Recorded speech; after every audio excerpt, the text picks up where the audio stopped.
How is it going, fight fans? Joey G from Wrestling Headlines, and I am joined today with a man who literally defies gravity. We're talking with Ring of Honor's LSG. Sir, how are you doing today? I am doing fantastic. Thanks for having me on. Absolutely. Thank you for coming on. I always like to start my interviews with something fun. We're living in Yeah. very turbulent times now. The whole wrestling world has been affected by this pandemic. So why shouldn't we allot ourselves a little bit of fun? Do you agree? We're on the same page here. We're on the same page. So a lot of people have been listing their Mount Rushmore of professional wrestling. Hmm.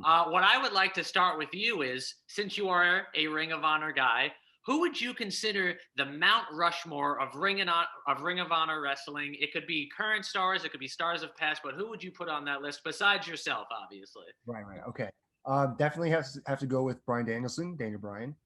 That's one. Samoa Joe, Jay Lethal, and man, I wish I could put the Briscoes as one person, but I'll pick. I'll pick. Oh man, this is a tough one. I mean, I would say that if we formed the Briscoes into a single entity, it would make sense. I mean, they've certainly created a impact in that division that is still being felt across the wrestling board. Okay, I'm going with that then. Well, listen, very yeah, Samoa Joe, Daniel Bryan. it's a very very good list. Are there guys on there? Is there any particular reason you chose the talents that you did? I just think about the lasting impact they've had, the legacy that, and the foundation that they built. Guys like the Briscoes and Lethal have been there forever. Hmm. Samoa Joe, Daniel Bryan, they set a precedence for what Ring of Honor should be and what should be like. And I love that Ring of Honor in 2021 is trying to recapture that feeling that they brought back, 15 years ago.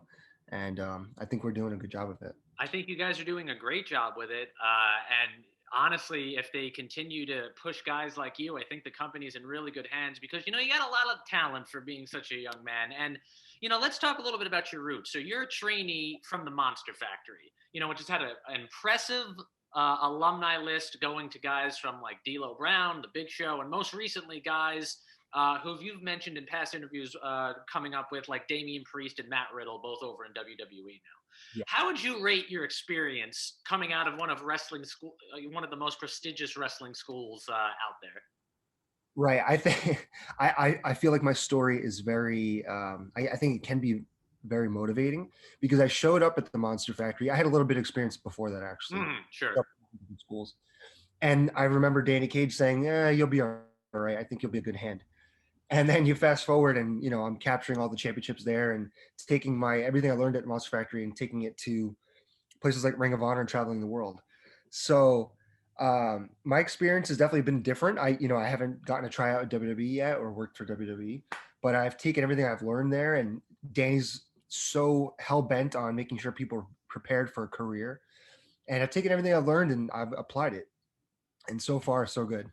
So that's why I tell people go to the So monster. far, so good, man. I mean, listen, everyone's route does not have to be the exact same thing. I feel like, especially now, the alternatives to just the one company is massive. So it's awesome to see you excelling as much as you have and doing it your own way. So congrats to you on that because it really is a nice inspirational story. You said in a previous interview that during this run with Ring of Honor, you wanted to show fans who LSG was. As opposed to just showcasing your incredible in-ring capabilities, which has been such a huge marquee for your career thus far. Do you feel up to this point that you've been able to achieve that task, show people a little bit more about who LSG the man is, as opposed to just the high-flying man that's as light as a feather that he shows all the time? Yeah, I think especially with the new approach to showcasing talent and just the way the show overall is produced, I think everyone's getting their voice out there. I think people are finally hearing my story, what motivated me to want to work for Ring of Honor, and what working for Ring of Honor means to me now, and also how it affects that 15-year-old who was going to Ring of Honor shows, and it's basically a full circle moment. So I think if you've seen any of the recent interviews that have been out there, I think finally after like 5 years at Ring of Honor, people know what I sound like. They know what my motivation is. They know what kind of person I am. They know what drives me, and I think my story is way different than everyone else's. Like I was literally going to every Ring of Honor event I could in the tri-state area with my brother and my cousins, and we would not miss a show. And it was just one of those things. Was like, I need to be there. I need to wrestle here at some point, and that motivated me. And I don't think other guys on the roster have that same experience or had that same path. And maybe they checked out a show here and there when they were younger, but they weren't diehard Ring of Honor fans. Mm-hmm. Well, that dedication and that commitment to the brand, even before being there, certainly shows up, man. Because, like, as much as I love doing this, I'm always a fan first. And watching you come up and being able to see you display that personality, I think once we start getting fans back into buildings, you're going to hear the reaction that you deserve, because it's clear that you are now connecting on that level as opposed to just on the in-ring level, which is so important to everybody now.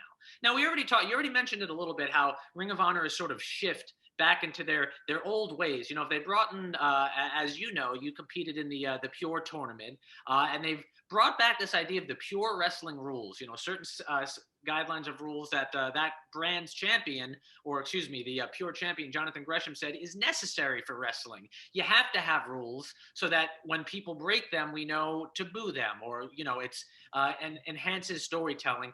Can you just comment a little bit about Ring of Honor going in that direction? How you're feeling about wrestling in these Pure matches, competing for the Pure title. I know we use the word foundation a lot, especially you're going to hear it a lot coming from Jonathan Gresham, but I think getting to the foundation and basically going back to the roots of the company as a sport and treating wrestling as a sport. And the best way to treat it as a sport is to have rules in place.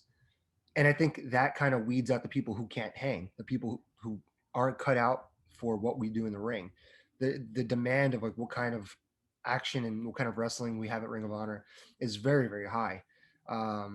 There's always room for characters and things like that. But if you really can't keep up in the ring, you can't keep up at Ring of Honor. And having these rules in place is like a test, I think. And you've seen all the guys go through the tournament and compete in pure rules matches with the foundation guys. Everyone's being put to the test, and who can hang and who can stick around and stick with the best. And I think having those rules in place is just great because it makes us stand out. No one else is doing anything like that. Mm-hmm. And I think people love it. Like traditionalists like it. It's also bringing new fans. I think it's just a win-win all around to have matches with those rules. I 100% agree, man. Listen, LSG, I only got one more question for you. Thank you so much again for joining me, Joey G, with Wrestling Headlines. You've been terrific. Ring of Honor, right now, in my opinion, has some of the best champions that the promotion may have ever had. You got Roosh, you got Dragon Lee, you got Jonathan Gresham, who is just a technical mastermind. Is there one of those guys who you have an eye on to possibly challenge for a title? And if so, why is it that particular person? Well, right now, I'm technically part of the TV championship rankings.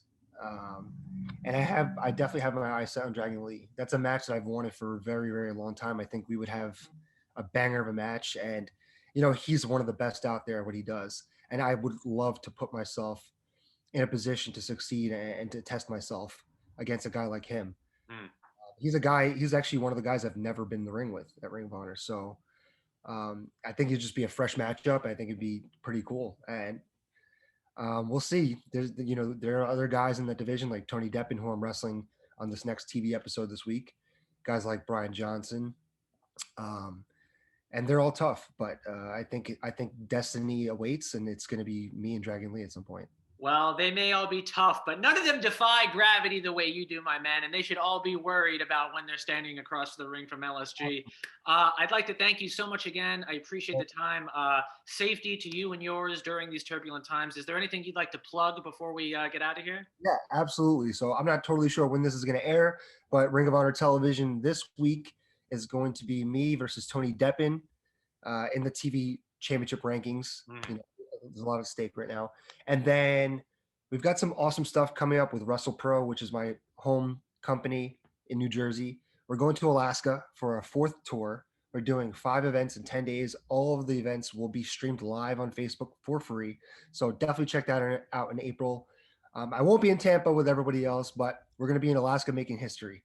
So check that out on the WrestlePro Alaska Facebook page. And follow me on Twitter, Instagram, Snapchat, Facebook, whatever, Leon St. Giovanni. Continue to change the world, not just in Alaska, but everywhere, my man. Thank you, and we'll talk more afterwards. So thank you, LSJ. Thank you.